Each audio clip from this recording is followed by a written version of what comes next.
Amen. Phamasa. Kita bangun. Ini kuacan loading Pathen damna hin kuipia masapenin kapah manai jing kapah zale kanu aci sartu le anus tehirang le tuni no kuahi kanu le kapah pasal cam kanani nei insung kanadina warta le pasal ta zonda kapah mir kamu sin kucing kucing kanu hi untehi zong rakau bang ke pain te katien aina kanu hi tarhan la ichaya nom dang ti taking le project te minu kamu sit te inu ke ngai jin inu hi aman tamen a man tam ko katina bon minu hi chang hi ka sang zoi ba le nu hang ya hi ko mang lai ten Pathen mi chỉ là Tuni Kapah bị khó, hobung pite hin salna nào bị khó, mi nu mi pate hin, lấy ngày lúc nào lại lấy có salna ra Tuni Kapah, na phát man tam ta ho, nên đã học và đây là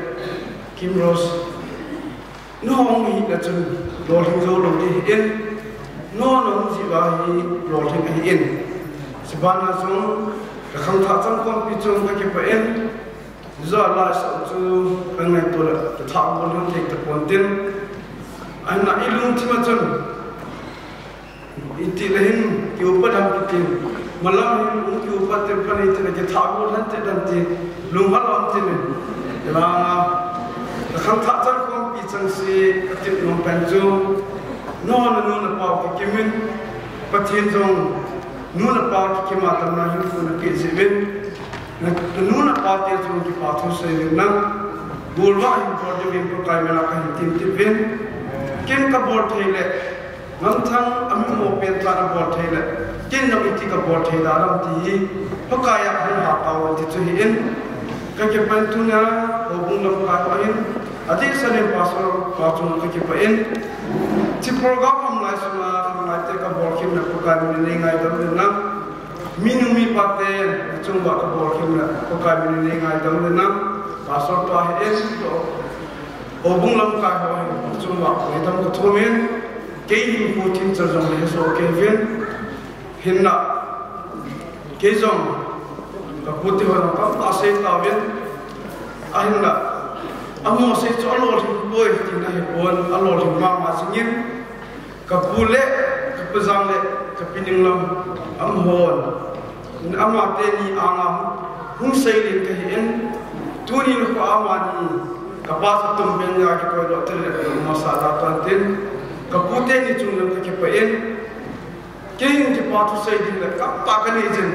ka sai zo lo de hin a chbana chi khela mi e ngai du a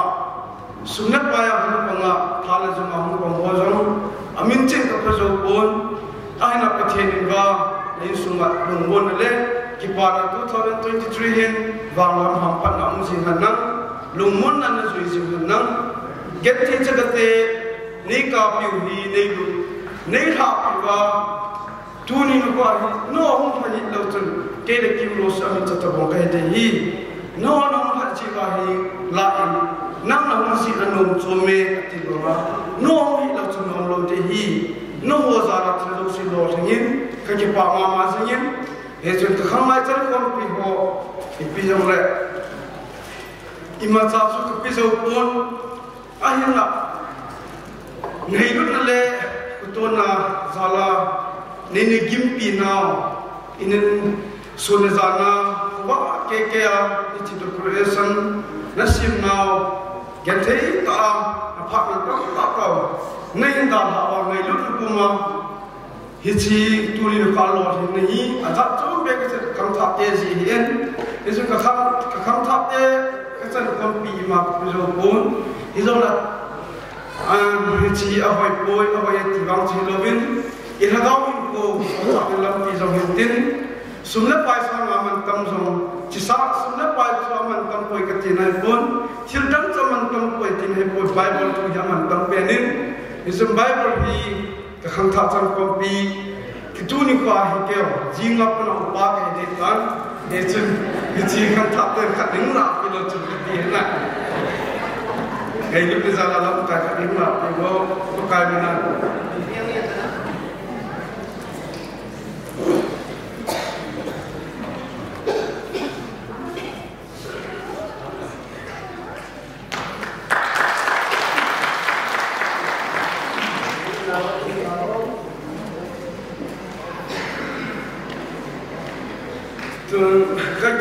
Video saya kan sekarang mana coba kalau Golvah kan bolong deh tak kecil tak deh tak kamu kan orang mah luas ini Ngamthang tu biar lah tak ada yang lain tak tu ni kayak ni lah ini kami kalau pergi ke sana tak itu kita bang Golvah ni miusin kita mulu herja coba tak saya nak Yesus umpa hubung lakukan kat ni dulu lah kita cakapin hubungan. Kaya nak Kimrose tu nak cinin dia, pasal ni tahu jadi tu. Hubung lakukan.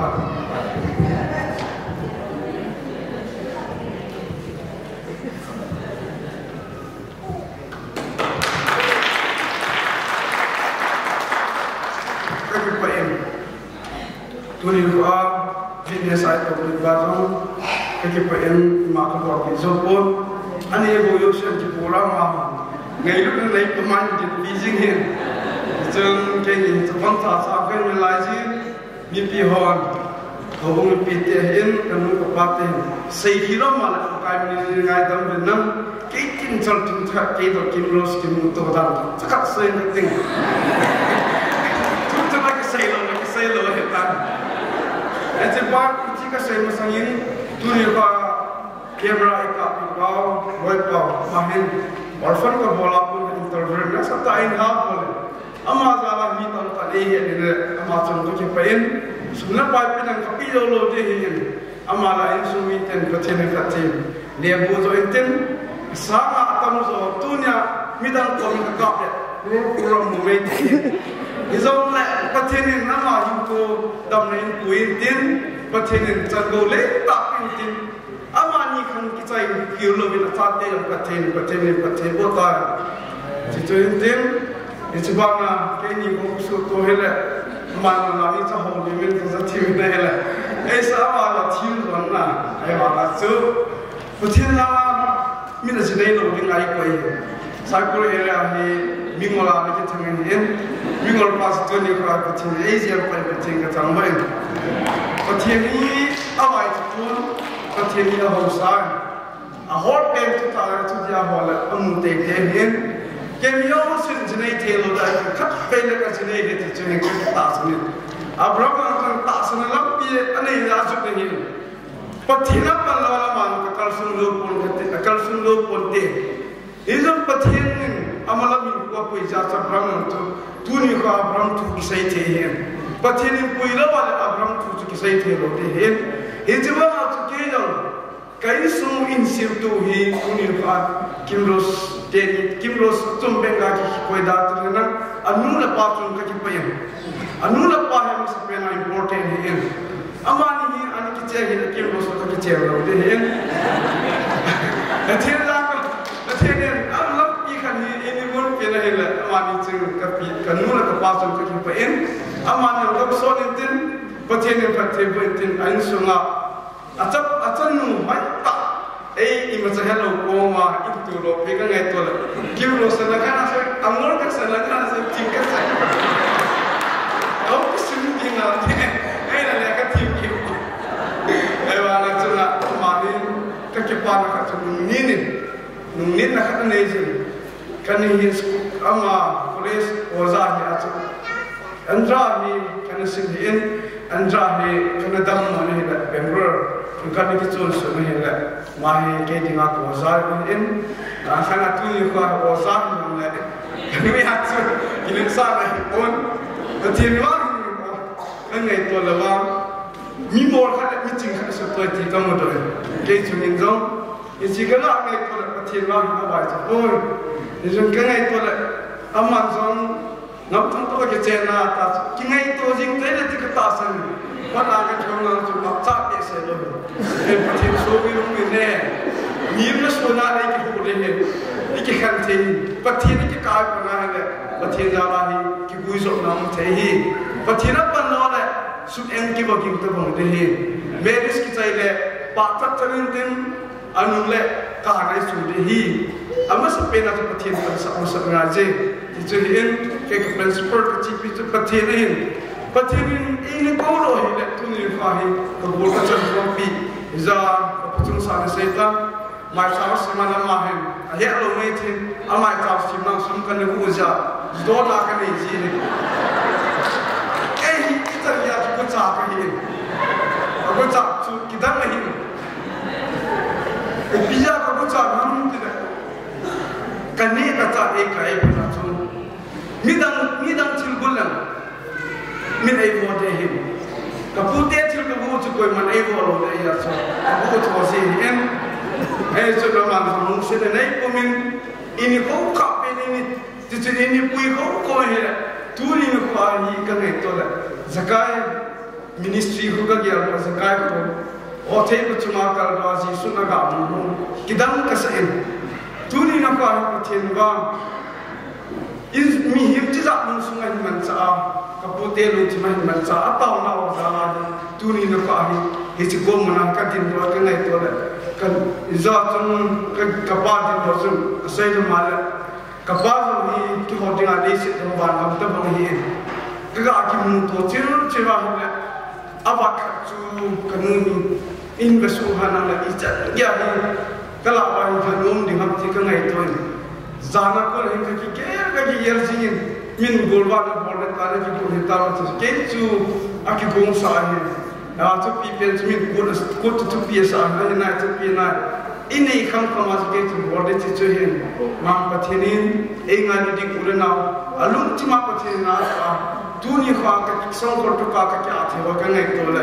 Bazaar ma ka na tu ka ngai to ji tin o kata sa chu Pathenin hi ba ma ai ngai lu na hi ba ma ai min sin ma ka nga ngai to ji tin Pathen Jalin Pathen ka nei ta jin ko hoi jin Pathen ka tang wa en Tuni no kha Pathen pang no wa lam tu hoi zo lo te hi mun khana thi kam the hi and jun the president by Maxim na to pisam Ngamthang na hi le kham hello na Minlen ji thelo hoi lang ga ma pa hu ko no na ga ma Satkul lo ma ti Satkul lo na ai ka ti ke ka tin chan he lo la bui le ka ti ama ai pa ha pun a bui ji ch ya English pa ha pun ama da na cha ka ko le amo ma ha ni Bisa kici tanah ini nak, kaya nak ciri le, cipong yang cabung kaya apa kata le. Presiden pantun Golvah ka boleh kata dipakai. Kena itu le, kaya ni paksa kalau Bible kesimam, orang kita orang satu lagi. Kalau kata kita kita orang hibur, yang Pathen ke presiden pahit, zakat ni, lepas tu ni saya lihat le, kasih tiada jadi siapa. Acina isi tu pun dia tu ramah. Ada muatan zaman kena kalau cuma cuma ni akan dijin. Ini si tu lore dijin. Dia tu ramah ini kau ini lah. Kami sesuatu ni tahunan human bina terla. Ke apa English apa apa kata. Aman dulu kan ciri lah. Dengan tahunan kaman bina Pathen Jalin, Pathen tahunan pian. Ahun tahunan ni lah. Insya Allah pun ada mes kaman dari ibu saja. Jadi orang kata hasil tiga hasil satu itu kamu tak, ya cepat cepat kisim dulu tu buat itu tu, ya Pathen Jalin engai main, nesum umhak cido itu, siapa ham tu kihepa, serta Minlen tadi lah, antarasum tu kamu len taitan, lama tu Pathen mah nak cungan Gl.Ngamthang Pathen kata main, nesum ni kipapiin, engai lupiin. Macam hal siaman pihin, ya Tuni no kuahi kami dohi hausi dong hahohin musapena abala kapen super pa andra hohin andra pasong hile hinci Kimrose kita le isi kita je ama oza pun semua suka kisut tolong deh ya so Pathen Jalin sit na engai na karena loi mun tina ka Golvah nga kam lo Pathen langol sunga hoini koi pe Pathen ka sampai Pathen ni ke mungkin na tina ka tak jing hin ana kana ko sakabat hi wa la su ka kian lam lo win Pathen lam pian bon ni na hida yesu Pathen ka lam pian bon ka la ai position na ulam sin nu Kimrose hi nang ding bol ta chak mong di chen ti ko la to ki chen lam ti kon te ti chen ni pi de Pathen ko min dong te tin Pathen ka ta na sa na la goi du Pathen na goi du ka ta na sa no lam pi goi du zo kon te ti chen chen Jalin Pathen ka bon tan ta na ka dong yen ba kai ke ding na sa pe se hi chi bu ani cha zo ne pi na ne ka te Pathen ka ministry abat ne la Pathen ei nu se ne ke ta bang cha ga ka ngai lu ja chu ka cha ga ka sim kon pi de ho ding a Pathen ne ka jil ta Pathen ngai ko nai pom nai ta ka mi sino ki ta ta ten no la ama ki ya ka che ja Pathen la in ju te ne ga ya na Pathen ka ta ma ya Pathen ra ma lo Pathen bul ten ka ngai to la chi sai ni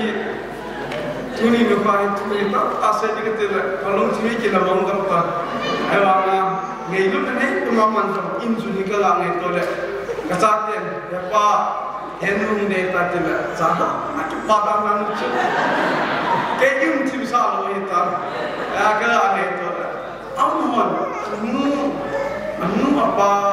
tidak ngasih tiru, maupun tak, macam tak anu ada ngai jika ngai tu jadi. Kini orang lagi yang positif kesat ini berkalung sejin. Esok ngai tole, maktu kiusi login, hubungi piteh, minumi pateh, Golvah Nia kesagat kompi kecil kompi, jika bau di, kini hak nazalah penting, Pathen Jalin tak piba, Pathen Jalin mabana tahun itu tuan yang terpilih jika yang kahukam tiungin, esok masa ini lah kaki ngai tosin, Jalin Tuni Kapah, ija aku pun kahulun aku nak cun kaki ngai tosin ngai lah, ipihi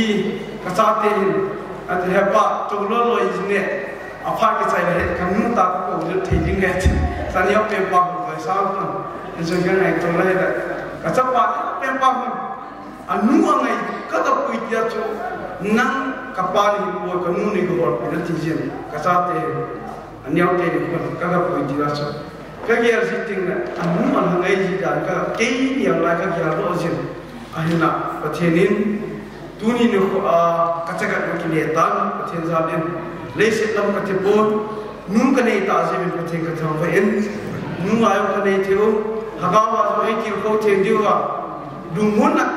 Pathen epi tasih Pathen kathampain, isi Pathen apa nawal le. Kau hina kamu zolo juhi aman orang itu ni rumah ibu kalsul pi kemi Amerika berpun kain kuah kanul tepak kanul le awak kena itu kuasa kena itu di kesama ni korban kesama ni kecil dan ada yang kecok lolo ding ini banjir tam kecok lolo jatuh tim ingat betul kesakan ibu kecil terhadap Hijau hilawala, hijau miju sebangsa ingat itu ada itu mimina itu mati cetam banget tu, kimat tu kekigeran hijau orphan atau di cakap kisah ngai itu cakap keju keju kita kecat kapah awal yang ngai itu ingat lagi Pathen ko mak tahu sih, itu zaman apa yang Pathen kabut na kavian kim kalau kau itu dah kumji ini, kan itu tu Pathen ko mak kumji ini, mi ko man dia kesema tu kan muncul, asam kim jopun, Pathen ko mak tahu sih tu Pathen ko tahu nak asam sih, esok Pathen ko mahin, kipin kum mahin, tu kumhin Pathen, lepas ni sahaja nama ko tahu lah itu, ayat kata dia yang tu kalau itu kau jangan sih, Pathen ba. Kalau pepalang tu bayi mula perhita, kau tinggal tanuk biar nak nevin, kalau saya biar nak nevin nak Pathen kathampain, itu pun kau saya tu pun ma jindo loading, cái ngã dính đồ đá lắm cái tin tập bông phan cái mũ tạo đồ để ya chú sáng là Mingola Pathen họ là phát là các tàu nên tàu họ vào ngày lúc này cũng mà những cái số phiếu những hạt phiếu hi iman này sao lo covid iman kêu là tụi em các bạn số covid hi giống này cái này Kimrose ngày lúc này là Pathen Jalin nên ngày lúc nào nên lúc sẽ nào nên cũng sáng Jalin hiện thì dùng nung lết mà giống này nó bỏ nung là ba cái này hiện hậu bung sung rong nung là ba cái này hiện thì dùng ý ra cái giống là cái này nên Kimrose thì chỉ hiện tao là tất cả hiện bản ý dùng thì dùng hạt giống ta Houlimna cái xây vào này Pathen này tao mới cái kihepa